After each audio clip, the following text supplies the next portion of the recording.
Hello friends, സുഗമോദേവി സീരിയലിൻ്റെ ഇന്നത്തെ എപ്പിസോഡിലേക്ക് എല്ലാവർക്കും സ്വാഗതം. അങ്ങനെ തൻ്റെ ജോലിയെക്കുറിച്ചും അന്വേഷണത്തെക്കുറിച്ചും ഓർത്ത് ഐസക് വളരെയധികം വിഷമിക്കുന്നു. തകർന്നു പോകരുതെന്നും നമ്മൾ നന്ദനെയും ഋഷിയെയും കണ്ടെത്തുമെന്നും പറഞ്ഞ് ഇസബെല്ല ഐസക്കിനെ ആശ്വസിപ്പിക്കുന്നു. രഞ്ജിനി വീണ്ടും ചന്ദ്രോത്ത് വീട്ടിൽ കയറി ബഹളം വയ്ക്കുകയും നന്ദനെ മാറ്റിയതിനു പിന്നിൽ ദേവികയാണെന്ന് പറഞ്ഞ് കുറ്റപ്പെടുത്തുകയും ചെയ്യുന്നു. ഗിരീഷും സിദ്ധാർത്ഥനും രജനിയെ ശാന്തിയാക്കാൻ ശ്രമിക്കുന്നു. എന്നാൽ നന്ദൻ തൻ്റെ ഭർത്താവാണെന്നും അവനെ രക്ഷിക്കാൻ ഏതറ്റം വരെയും പോകുമെന്നും ദേവിക ശക്തമായി മറുപടി നൽകുന്നു. മർദ്ദനമേറ്റ് നന്ദനെ തട്ടിക്കൊണ്ടുപോയ ഗുണ്ടകൾ അവനെ ക്രൂരമായി മർദ്ദിക്കുന്നു.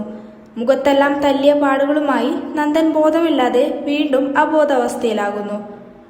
മാധവന്റെ സംശയവും മുരളിയുടെ അന്വേഷണവും.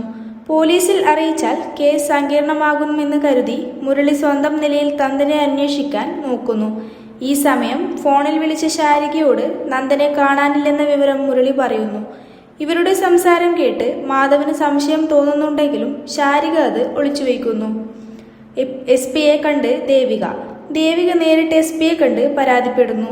ആഴ്ചകളായിട്ടും DYSP ഐസക്കിന്റെ ഭാഗത്തുനിന്ന് യാതൊരു നീക്കവുമില്ലെന്ന് ദേവിക പറയുന്നു.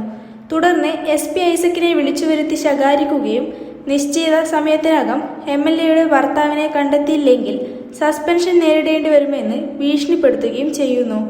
ശാരിക കെവിനെ വിളിച്ചു വരുത്തി നന്ദൻ എവിടെയാണെന്ന് ചോദിക്കുന്നു.